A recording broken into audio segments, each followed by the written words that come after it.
Sérgio Uti agora ao vivo comigo. Guerra em andamento agora. Vamos com as imagens que já temos aí na manga do dia, referente à guerra por lá. Tem imagens, inclusive, das agências internacionais. Essa é ao vivo lá de momento? Se é ao vivo, a gente vai selando, né?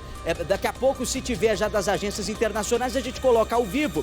Mas são imagens de agora há pouco que a gente recupera da cidade. Lembrando que sirenes tocaram há pouco por lá. A guerra realmente, a gente tinha falas aí dos governantes locais de que realmente a situação... Como que é? Ah, o barulho da sirene, ok, abre o áudio. Ó, essa é a sirene que tocou há pouco, já garantindo que a situação é tensa no local. Ok, Sérgio Uti, é você. Sérgio, você está... próximo, você tem já a quilometragem de distância da onde está acontecendo e o calor do momento está rolando da guerra, ô Sérgio Uti. Bom dia para você, seja bem-vindo, viu? Bom dia, Dudu, bom dia a todos vocês que nos acompanham aqui no Primeiro Impacto. Eu estou aqui no centro de Kiev, atrás de mim aqui está a Praça da Independência, foi local, inclusive, onde começou a Revolução de 2014. E, nesse momento, o país está sob ataque em várias frentes. A gente pode confirmar que pelo menos 7 cidades já foram atacadas por tropas russas, entre elas a capital Kiev. Os russos alegam que já conseguiram neutralizar todas as bases aéreas da Ucrânia. Nesse momento, o espaço aéreo do país está fechado, não chega voo aqui, também não saem voos daqui. O presidente ucraniano, Volodymyr Zelensky, declarou a lei marcial aqui na Ucrânia. Isso é uma medida extrema em momentos como esse, que dá poderes extremos ao governo do país. E nesse momento, Dudu, vocês veem aqui imagens ao vivo do centro de Kiev, são as mesmas imagens que a gente recebe das agências internacionais. Eu pediria até para o pessoal abaixar um pouquinho o áudio do som, que está um pouquinho alto aqui, eu não consigo escutar vocês caso haja perguntas vindas aí do estúdio. Fato é que a Rússia, o presidente Vladimir Putin, há pouco justificou essa agressão a território ucraniano, dizendo que era um confronto inevitável, que a expansão da OTAN era inevitável. O ponto da Rússia sempre foi que a Ucrânia, esse país aqui, não fizesse parte da OTAN, aliança militar liderada pelos Estados Unidos e também com boa parte dos europeus nessa aliança. A Rússia sempre se sentiu ameaçada, mas a Rússia toma aí uma medida extrema para impedir que isso aconteça. Há pouco o governo ucraniano confirmou também que já houve uma primeira vítima aqui perto da cidade de Kiev. Mísseis estão sendo lançados em várias cidades. Houve uma explosão em Kharkiv, que fica no leste do país. Aí você vê o presidente ucraniano, Volodymyr Zelensky, que fez um rápido comunicado à nação há pouco, anunciando a implantação da lei marcial. Ele que tentou falar com o presidente russo, Vladimir Putin, nas últimas horas. Putin não atendeu ao telefonema de Zelensky, segundo a assessoria da presidência ucraniana. A situação aqui é muito tensa. Eu fui acordado pouco antes das 6 da manhã, com barulhos aqui nos corredores do hotel onde nós estamos, aqui em Kiev. Também ouvimos um barulho que parece ser que pareceu ser uma de explosão, não aqui nessa região central, mas fora de Kiev, provavelmente nos 2 aeroportos, em algum dos 2 aeroportos da capital ucraniana. O governo russo disse também que essas circunstâncias, as circunstâncias atuais, a Ucrânia, a parceria da Ucrânia com os Estados Unidos, embora não seja parte da aliança da OTAN, essas circunstâncias demandavam uma ação decisiva por parte da Rússia, e ele decidiu lançar esse ataque. As coisas aconteceram muito rapidamente. Na segunda-feira, o presidente russo anunciou que estava reconhecendo essas áreas da Ucrânia que estavam sob controle dos separatistas há 8 anos. Esse é um país que vive no conflito, em um conflito armado há 8 anos. Em 2014 eu tive aqui, inclusive, reportando o início de toda essa confusão. os separatistas apoiados pelos russos. Sim, diga, Dudu. Não, a gente está com as imagens, inclusive, atrás de você, ao vivo, em andamento, e as recuperadas em divisão de tela, que é o seguinte, você falou algo muito importante que acontece agora. Eu estava olhando aqui o mapa dos aviões que estão circulando nesse momento no espaço aéreo de forma mundial, e nesse espaço aí, nesta região, há um clarão, onde não se tem aeronave no céu, aeronave transportando passageiros, porque justamente vai de encontro com essa informação que você trouxe, de que interromperam os voos que estariam marcados aí para as próximas horas e para o dia de hoje, para essa região. Voos que iriam circular, voos comerciais, foram interrompidos aí, não vão poder circular, porque há esse conflito agora, inclusive espaço aéreo fechado, imagens dos clarões aí, ó, de bombas, mísseis, e esse desespero que o Sérgio trouxe há pouco é o que os moradores vivenciaram, ó, vendo imagens como essa, tendo sons como esse, ó, abre o áudio. Ô Sérgio, você falava que... Há pouco, Dudu, a gente recebeu informação, inclusive, que ao contrário do que dizem os russos, de que apenas alvos militares estão sendo alvejados, já há notícias de que a população civil na cidade de Kharkiv, essa imagem que a gente vê aí da explosão, inclusive, pode ser, a gente não consegue confirmar nesse momento, mas há relatos de explosões na cidade de Kharkiv, que é a maior cidade ucraniana perto da fronteira com a Rússia, que foi uma das primeiras cidades que foram bombardeadas. Nós estamos, Dudu, só para localizar um pouco quem tá nos assistindo, Kiev fica a 150 quilômetros, menos de 150 quilômetros da fronteira de Belarus, que é um outro país aliado da Rússia, onde estão tropas russas. E a informação que a gente tem nesse momento é que há tropas marchando de Belarus para cá. Portanto, essas tropas podem chegar aqui em Kiev ainda hoje. Ô Sérgio, tem uma informação que já desde ontem à noite já veio confirmada que teríamos já um soldado ferido e no dia de ontem tivemos 40 ataques que já teriam começado e que agora se intensificam, inclusive as imagens, né, e a sirene tocando aí. E por sinal, não só você relatou o desespero que viveu aí com a situação de momento, mas as pessoas de forma geral, por sinal até crianças, a gente cobriu até com reportagens que crianças estavam, já os pais ali com treinamentos, especializando as crianças como se proteger numa situação como essa, porque o momento é desesperador por aí, hein, ô Sérgio?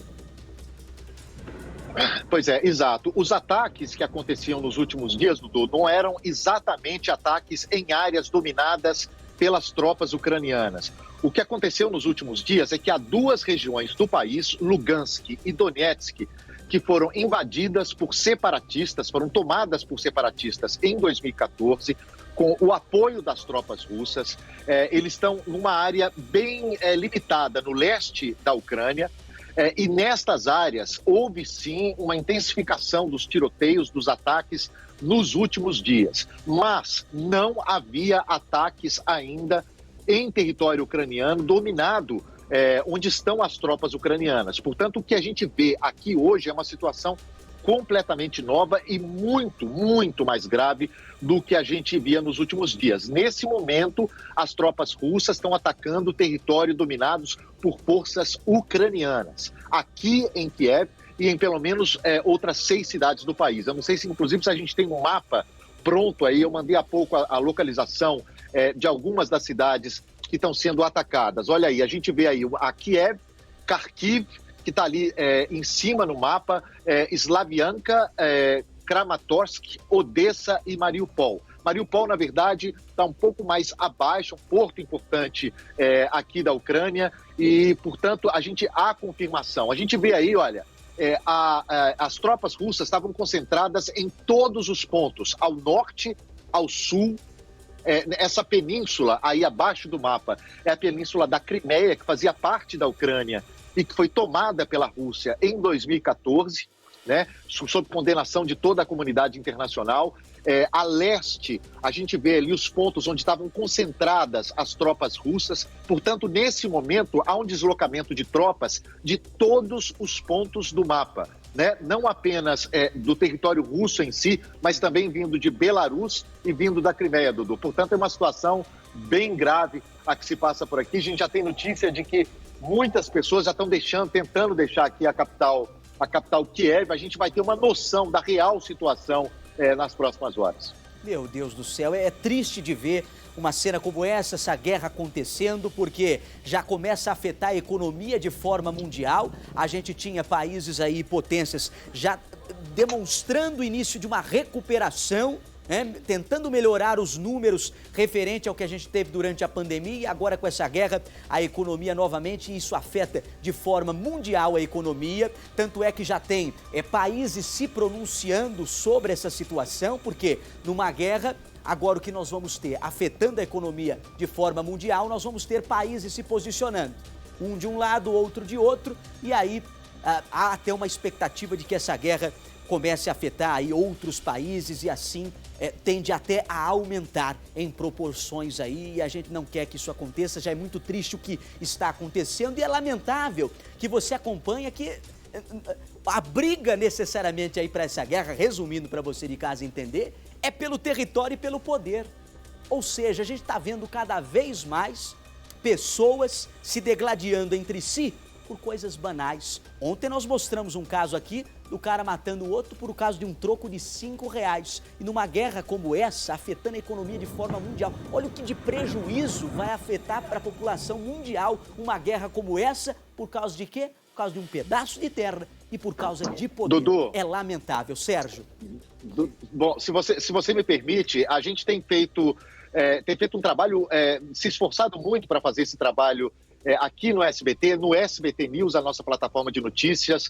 Ontem, no Mapa Mundi, um programa que a gente tem todas as sextas-feiras, ontem fizemos uma edição especial no SBT News, em que esse programa está disponível no YouTube, onde a gente explica muito bem essa história. A questão é muito mais complexa, há muito mais do que uma disputa por território aqui nessa região. A questão principal é que a Rússia não queria que a Ucrânia, que já fez parte da ex-União Soviética, não queria que a Ucrânia se aliasse à União Europeia e principalmente à OTAN, que é a Organização do Tratado do Atlântico Norte, uma aliança militar que une Estados Unidos e boa parte dos europeus, porque a Rússia se sentiria ameaçada com a presença de uma aliança militar tão forte nas suas fronteiras.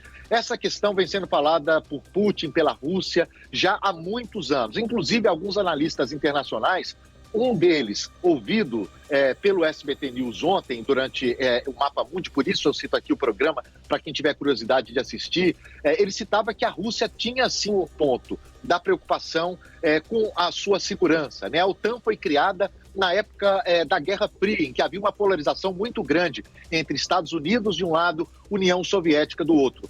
Com a desintegração da União Soviética, a avaliação da Rússia é que não havia mais a necessidade da existência da OTAN e muito menos da existência dessa aliança militar próxima da fronteira com a Rússia. Agora, uma coisa é essa reivindicação russa, outra coisa, obviamente, é a decisão do governo russo, do governo Vladimir Putin, de dizer que a Ucrânia não tem direito a uma soberania, foi isso literalmente o que ele disse nos últimos dias, e uma decisão ao contrário do que muitas pessoas esperavam, né, de que não seria tão rápido assim, uma decisão de fazer um ataque em larga escala à Ucrânia, que é o que está acontecendo nesse momento.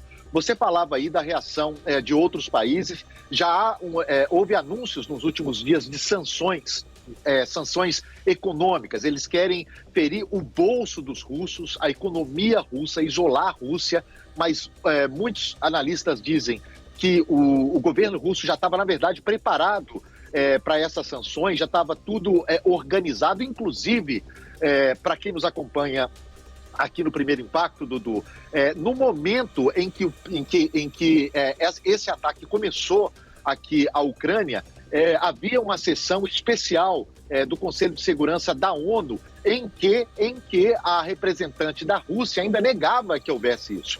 A Rússia, nos últimos dias, acusou o Oeste, acusou os Estados Unidos, a União Europeia, de fazer histeria sobre a possibilidade de um ataque aqui à Ucrânia. Aí, na segunda-feira, Putin reconhece parte do território ucraniano como repúblicas independentes, decide mandar militares para essas áreas. Muitos acharam, inclusive, que esse conflito ficaria limitado a essas áreas separatistas, mas agora confirma o que muitos achavam que não aconteceria, que é um ataque em larga escala aqui à Ucrânia. Portanto, uma situação bastante preocupante. Inclusive, na semana passada, nós estivemos em Moscou, no momento em que o presidente brasileiro Jair Bolsonaro estava lá. A Rússia, pouco antes, na verdade, do presidente brasileiro chegar a Moscou, quando estava o chanceler alemão em Moscou, o Olaf Scholz, a Rússia anunciou que estava retirando algumas tropas da Crimeia.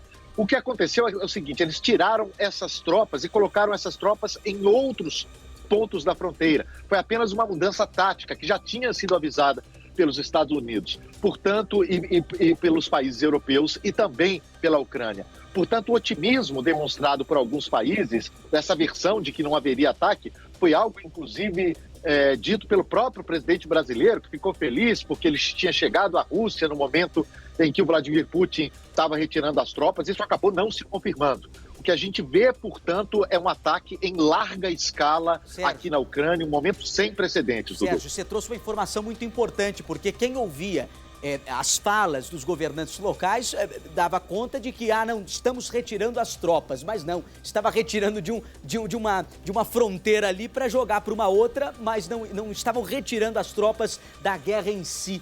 E agora estamos num pico aí de mísseis, enfim, de explosões lá no local, a sirene tocou por lá, então é o momento mais delicado que a gente está enfrentando. E daqui para frente, o que a gente pode esperar?